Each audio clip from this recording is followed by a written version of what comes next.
Ooh, there's birds picking up roadkill and stuff over here. This is what y'all do down in Georgia.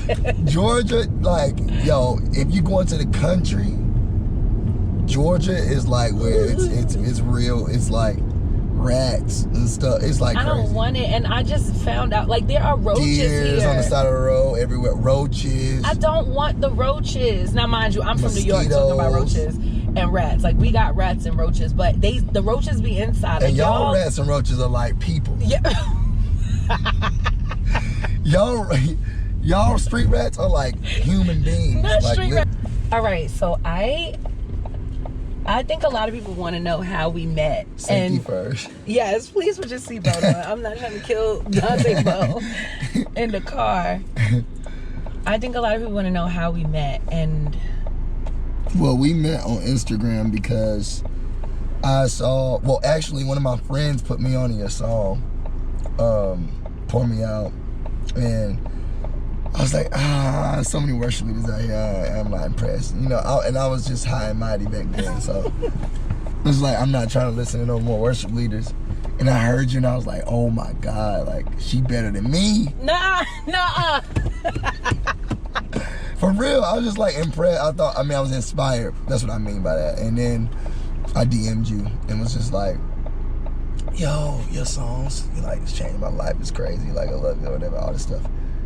So what you didn't know is that the day you DM'd me, I think like the night before, I had just like listened to almost every one of your songs on YouTube because I knew of you, and of course I knew of you, but I didn't hear your own stuff. Yeah. I hadn't heard your stuff. So I started listening through to you, and I was like, oh my God, this guy is so talented. Like, he's a worship leader, but he's not just a worship leader. So it started with the worship stuff. Yeah. And then I started getting into your album that you had like just released pretty recently. And I was like, oh my God. And then you hit me up.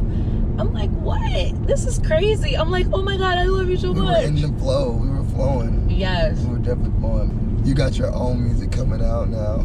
I am, and I want to let you hear one of the. So you've heard a lot of the songs like in passing. Yeah. But I do want to let you hear one of the songs because I want to see what you think about it, and I want to hear, I guess your take on it. You never nervous about playing songs because you know you're good. Be honest. No. Are you? Yo, You're never nervous about playing songs. I am. I actually be like, oh my goodness. But here's the thing with you.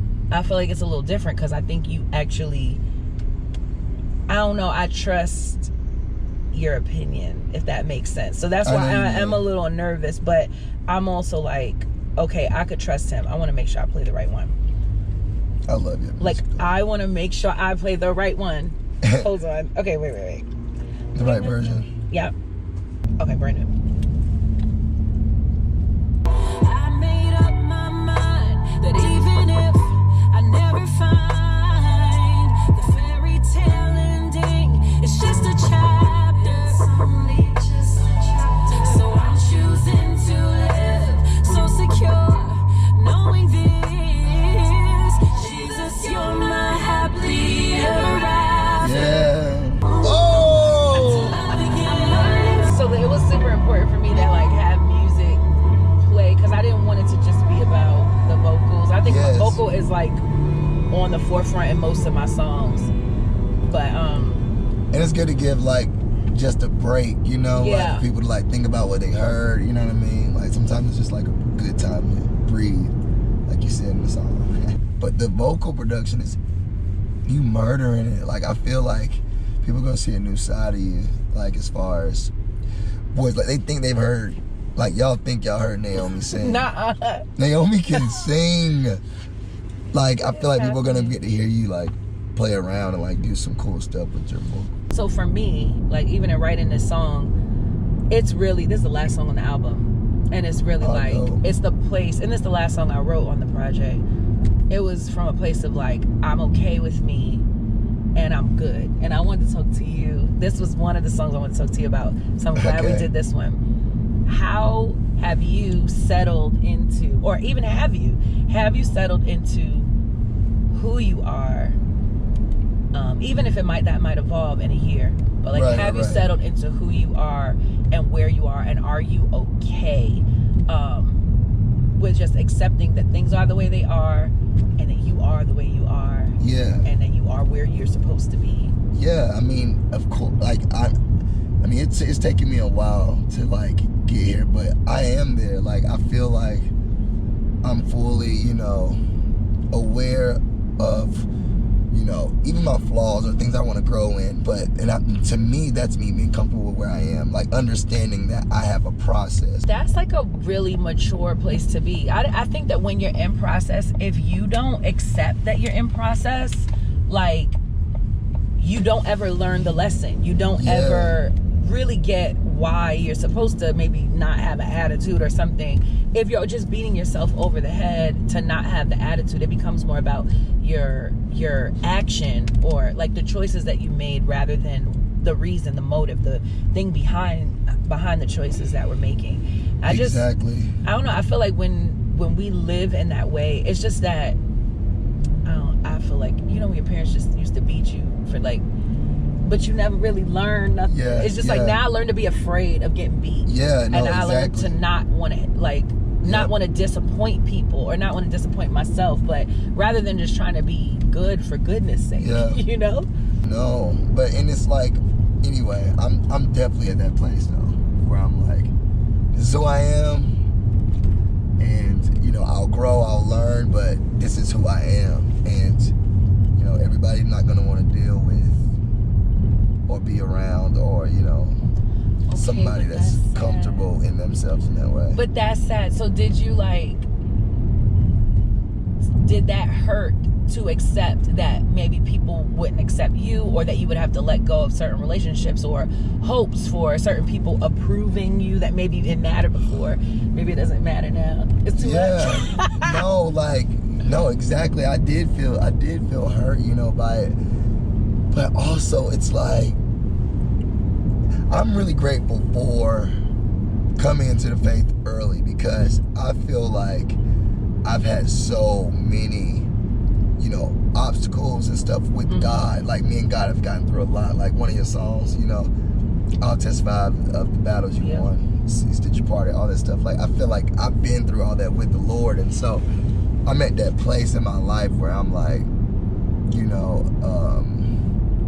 you may not like me, or you may not, you know, want to be around me, whatever the case may be, but I know that I am who I am, and what I am is like valuable.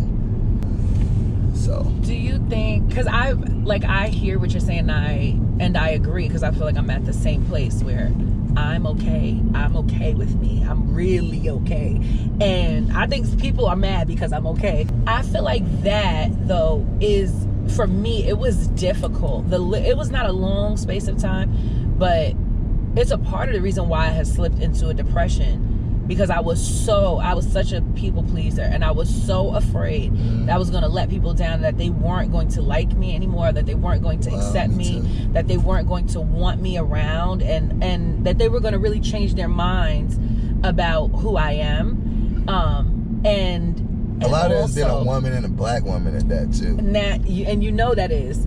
Because you don't know how fickle people are when you're a black person, but being a black woman, it's like relationships are like, you black women are treated so weird by everybody, like in an underlying way. So it's like you don't even know who's really even right. Because like on one hand, I'm respected as a black woman. It's like almost revered, and like, oh, that's mother, that's da-da-da. But then there's also like, once you say one thing, show any bit of displeasure in anything, it's kind of like, oh no, she's mad. Like it's like the angry black woman syndrome, you know, kicks in, and now you can't, like, well, let's not tell this one. Or when you get really successful, then past certain things and certain people, like, oh, you're not supposed to. Then it's like, oh, she walked in today with a little look on her face. Like, you could have had a look on your face and it's like everything's a problem. Right. Now I got RBF. Yeah. Like, what? I'm chilling. Like, this is my same face. You know it's the truth. It's not right, but I think there's like an unfair light shown on anybody who has any level of success. And I think sometimes we forget that people are watching us even when we're not thinking that we're being watched, or even when we're with people that we're with all the time. It's like we're constantly being watched, and there's an intrinsic pressure that just exists in that. You know, that I don't even know if it's always talked about. I know it's felt. I know. That is so good. I never heard it talked about, actually. Like, nobody talks about it, but we feel it. It's very unnatural. Yes. To be anywhere and knowing that somebody is watching me. It like, you don't like. I be like, when I be getting like trolls and stuff on my Instagram, I'm like, y'all don't understand. Like God has graced us, but it's also very traumatic and weird and awkward. Like, being somewhere, or even if you want to say something, like give a comment on something, it's like Naomi just gave a comment, and it's just it's always a thing. Like, you can't, everything's a thing now. And we've had this conversation, and I don't know if we always land on the same side of this argument every time, because I think I'm still more like, okay, if we have a platform, then we have to use our platform responsibly, and we have to know that some people are impressionable, and I think there's weight that comes with the platform. I think sometimes, I'm not gonna fully speak for you, but I feel like sometimes you're kind of like, but I'm allowed to have an opinion, which I agree with. I'm allowed to have an opinion, and just because I say this, y'all should stop. Basically, don't idolize me. Like, let me have my opinion and let me be me. But I'm like, but does it? And I feel like there is a tension there, and there is a balancing in that. Yeah. We've definitely we've never gotten into it, but we've definitely talked about that. Because I'm not allowing anybody to bully me ever. Oh, we talked about ever. Like, I will literally, like, it could be the worst thing ever, and I'm like, y'all ain't gonna talk to me like that. We're gonna talk about it. We're gonna talk about it nice. Like, we're gonna respect and honor each other. And, so nice to and if I don't feel honored in something, or if I just feel like it's something that's really pressing, that I really feel like almost like Moses sometimes, like, in a way where I'm like, I feel called to enlighten, and I'm careful about it, because I want to do it in the right way, and also, like, you know, some people just got diarrhea of the mouth, they just talking all the time, but I really I do that with y'all, but I don't, like, not with the public. I know, yeah. But I definitely want to, like, you know, make sure I'm like holding myself accountable as far as like what I'm putting out there and what I'm saying and stuff like that. So when you do tell me, like, you know, you can't say everything, I'm like, all right, cool. Like, people don't know. People think I take stuff down because they bully me. No, it be because Naomi or somebody be like, somebody I really love and revere, like somebody that I'm looking up to, be like, oh yeah, like, actually what you said wasn't horrible, but it's like people gonna, like, you know, wisdom. I just be like, is it worth it? So I'll be like, all right, I'm gonna take this down. But don't think for 1 minute. It's not the trolls. It's not the trolls. Like, the one time, like last year, Naomi was like, all right, just take it down. Like, I'm like, all right, I will, because you said that. But you know, it wasn't about what you said. Because here's the thing, and you know, I celebrate you, even with your fashion stuff. What did I say? You didn't say anything. It was a post with cussing in the music. Yes. Okay, and so let me explain that. Can I explain that? Since we own, like, the World Wide Web. I was on the road, and we had a music video with Judah and Aaron Moses, and the media guy made a video. Literally, I promise, I did not even hear the cursing in the song, and I don't even know the song. You know what I'm saying? Right, me neither. But I didn't even hear the little word that kind of like in there. And so when I post, and y'all, you might not believe it, but I am literally the kind of guy, like, I'll wake up in the morning, brush my teeth, and just go out and figure out what I'm gonna do today. Am I lying? Yeah, nope, that's so I was like, okay, you see me video, oh, it's look cool, huh? Like, and I just posted. And then when I did hear what it was saying, I got defensive, because I'm like, okay, guys, like, because you can't tell Dante he's not supposed to do something. He'd be like, I'm like, okay, guys, I get it, but the way y'all coming at me right now, it was a lot. I'm gonna just teach y'all some patience and some. You can't control every environment, and anyway, but that, honestly, it was pride a little bit in me, but probably a lot in the people that was talking to me too. But I felt like keeping it up, because I'm like, you know what? I'm not gonna let them bully me into taking this down. That was more of my principle. Right, which I think is the thing. But then you asked us, you said, hey, what do you guys y'all don't think? think I'll be asking. Yes, you came to a bunch of people and we said, hey, and this was my thing. I said, I just don't know that it's worth it. Number one, it's a Christian song that you're doing. Like, Yes.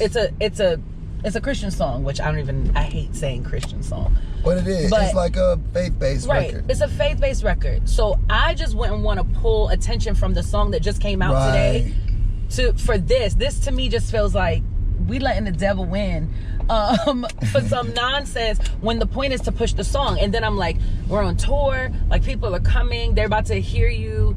Like, man, to me, it's not worth it. To me, it doesn't matter because half of these people listen to the songs and say the words anyway that y'all mad about. Yeah. And then what got me upset, and this is what, and I always defend my people, but it's because I know them. And if they wrong, I'm gonna say, hey, I think you should stop. That's wrong. But on the backside, like the people, the trolls and the influencers that try to use your platform basically to get more followers and stir up dissension and talk nonsense. Like, I was like, this is not worth it. So, and that was my only thing. You know what? I deleted it because that's wisdom, and I don't ever want to look, first of all, goofy. Because I think when the people start making like little videos about the video, you just start becoming a goofball at that point. And I'm like, I'm really out here trying to make a difference. Like, we are. Right. We don't need the gimmicks and all the stuff. Contrary to popular belief, we really want to honor God, do our music, and make sure like we feeding our families and loving our friends and stuff. Like, that's everyone in, like, even in our circle, our group, whatever, it's just all low maintenance. Every single one. From that standpoint, you know what I mean? But I had to listen to you about that. And I'm grateful you did. And again, I don't even think some of that stuff is such a big deal in the grand scheme of things. People that's mad about that post would go watch a Marvel movie or a this or that with a bunch of killing. And so, like, why is profanity different than murder, than, adultery and also if we trying to pull out sins and stuff? Okay, let me ask you this quick question. Are you into like Disney musicals? I love Disney. I love Marvel. I love Disney.